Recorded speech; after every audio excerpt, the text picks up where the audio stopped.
आपने जानकारी दी, बहुत सारी नई चीज़ भी निकल के आई। कहीं ना कहीं जो काम करती उनकी भी आपने तारीफ की है, तो इसके लिए भी आपको बहुत शुभकामनाएं। अच्छा, आखिरी शब्दों में आपका जो आकलन है, इतनी गांव का आपने भ्रमण किया, कितनी वोट पे जीत होगी और कितनी वोट आपको पड़ने वाली है, थोड़ा ये भी बता दीजिए दर्शकों के लिए। ये बहुत अच्छा सवाल करा, मैं काफ़ी देर से चाह रही थी ये सवाल सुनना। मैंने अपनी भ्रमण की शुरुआत फोल्ड धनारी माँ नागड़ी माता के आशीर्वाद को लेकर फोल्ड धनारी से अपनी भ्रमण की शुरुआत करी है और सिद्धेश्वर महाराज पुजार गाँव, सिद्धेश्वर महाराज के क्षेत्र पुजार गाँव से लेकर फिर मैंने अपने भ्रमण और कचूर देवता अस्थल रनाड़ी तक अपना भ्रमण को समाप्त किया है। कचूर देवता के आशीर्वाद को ले। वोट बताइए आप, कितनी वोट पड़ने वाली है? देखिए, वोट तो राजनीति का पता नहीं चलता है एकदम से, लेकिन हमने काफ़ी अच्छा भ्रमण करा है, काफ़ी लोगों से जुड़े हैं और अच्छे लोगों से जुड़े हैं। लगता है जीत हमारी है। कितनी वोट? लगभग हमारा आकलन कहते हैं 2200 से 2400 के बीच जीत होनी है, ऐसा अंदाज है, क्योंकि वोट बहुत ज़्यादा है धनारी में, लगभग 11,000 है। धनारी में 15,000 वोट है जो हमारे संज्ञान तो में कितने पे पड़ने वाली जीत? मेरे ख्याल से जीत 3,000 में है ना, अच्छी बम्पर जीत मिल सकती है। राइट, चलिए बहुत बहुत धन्यवाद आपके लिए। अच्छा, जीत के सपोज आप आ गए, आखिरी क्वेश्चन आपके लिए, कुछ 2-3 काम बताएंगे आप? तीन ज़्यादा नहीं, 3 काम बताए प्रमुख, जिनको आप हार्ड करेंगे, लेकिन ध्यान रहे कि वही काम आप बताएंगे जो आपके दायरे में आते हैं। आप यहाँ वाला ज़्यादातर हम देखते हैं पता नहीं क्या क्या बोलने लग जाती है, तो आप संविधान पढ़ें, पंचायती राज एक्ट पढ़ें, उसके अधीन आप बात करें। आपके लिए मात्र 29 विषय के आपको काम करना होता है, तो वो आपने ये जानकारी है, तो आप बताइए 3 वो प्रमुख काम कौन से आपके ज्ञान में? That's all. काम बहुत सारे हैं, लेकिन जो प्रमुख काम है, जो मुझे लगता है जो गांव को सच में ज़रूरत है, वो है रास्तों की। लोगों के घरों के नीचे आजकल बारिश में देखो सारे रास्ते बह रहे हैं, लोगों का जो खनियाड़ बोलते हैं, चौक होता है, वो भी धंस रहा है। तो ये पंचायती राज के उसमें आता है, रास्ते आते हैं, मंदिरों के सौंदर्यकरण आते हैं। नागड़ी माता के मंदिर में हम कल गए थे, तो वहाँ कहीं ना कहीं बारिश हुई और किसी के लिए व्यवस्था नहीं थी। और जो नेटवर्किंग है, पटूड़ी में जो नेटवर्किंग है उसके लिए, और क्या कहते हैं, पानी की समस्या, भालसी में हमारे गांव में बहुत ज़्यादा पानी की समस्या है।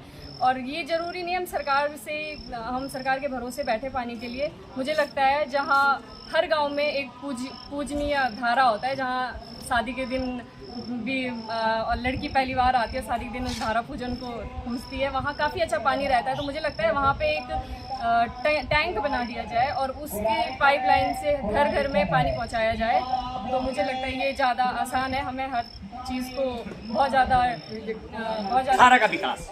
वेरी गुड, बहुत बहुत शुभकामनाएं आपके लिए। एक शिल्पी नोटिया जिसे बातचीत कर रहा था, काफ़ी अच्छा जवाब, बहुत गाँव का धर्म कहना चाहती, क्या है आपका कृषि जुड़ी? यहाँ पे मैंने 48 गांव में दौरा किया, तो जो सुनने में तो काफ़ी सरल और बहुत नॉर्मल सा लगता है, लेकिन जो सबसे ज़्यादा प्रॉब्लम है वो है हमारी गार्डनिंग, जो हम किचन गार्डन करते हैं, हमारी क्यारी। आज तक हमारे ककड़ियाँ और क्या कहते हैं, मकाई इतने सारे लगते थे, अब नहीं लग रही है। क्यों? क्योंकि वजह है बंदर। बहुत ही ज़्यादा ऐसा लग रहा है कि क्या है बंदर, लेकिन बहुत ज़्यादा आतंक बंदरों ने फैलाया है। इससे हम ये तो नहीं कर सकते कि बंदर, हम ये तो आपको नहीं बोल सकते कि हम बंदर भगा देंगे, लेकिन हाँ, उनसे बचने के बहुत सारे उपाय होते हैं। हम सरकार से पॉली हाउस लोगों को वितरित करा सकते हैं, छोटे छोटे ग्रीन पॉट होते हैं, आपको पता होगा उसके बारे में, तो वो हम अपने आंगन में लगा सकते हैं, पॉली बैग्स दे सकते हैं। बहुत सारी चीज़ें हैं जो हम कर सकते हैं। और इससे अतिरिक्त सरकार की सहायता न लेके मैं उन ग्राम की औरतों को ये संदेश देना चाहती हूँ कि आप ये ना सोचे कि बस जब सरकार करेगी हम तभी बंदर भगाएंगे। आप सोचो, आप अपने समूहों को बनाओ, औरतों को इकट्ठा करो, 5-5 औरतों का ग्रुप बनाओ और एक दिन जो बंदराल बोलते जिनको, तो उनको लगा दो। एक दिन एक बारी बार के हिसाब से उनको लगा दो कि एक दिन एक जाएगी, एक दिन। ये भी ना हो सके तो अपने गांव में जो बेचारा गरीब होता है, जैसे पुराने ज़माने में होता है, बोलते थे उसको कुछ बंदराली बोलते थे, वो आदमी रहता था, उसके हाथ में डंडा रहता था, उसे घुमाते थे और फिर वो शाम के टाइम जो लोग होते थे वो कोई चावल आटा ऐसे देकर ऐसे भी कर सकते हैं। जरूरी नहीं कि हम सरकार पे ही भरोसा, उस पे सरकार पे ही निर्भर रहें कि जब सरकार देगी तो हम करेंगे, वरना हम फिर जा रहे हैं, पलायन कर रहे हैं। वेरी गुड, बहुत बहुत शुभकामनाएं। इन शब्दों के साथ बहुत इनोवेटिव आइडिया आपने दिखाया, कुछ लोग बातचीत करेंगे, क्या कहते हैं लोग। अच्छा ये बताइए साहब, आपका नाम क्या? आप तो बुजुर्ग भी हैं, और आखिर जिस कैंडिडेट के साथ अभी मौजूदगी दिखा रहे हैं, क्यों आप इनको जिताना चाह रहे हैं, क्या है इनके पास? देखिए साहब, मैं जहाँ तक राजनीतिक और जन सेवा का मामला है, मैं 91 से इसको झेल रहा हूँ। और मैं जब सर्विस में था। नहीं, इनको आप क्यों लाना चाह रहे हैं, सीधे बताइए। किसको? ये जो शिल्पी नौटियाल है, क्या बोलेंगे आप जनता से, क्यों इनको वोट देंगे लोग?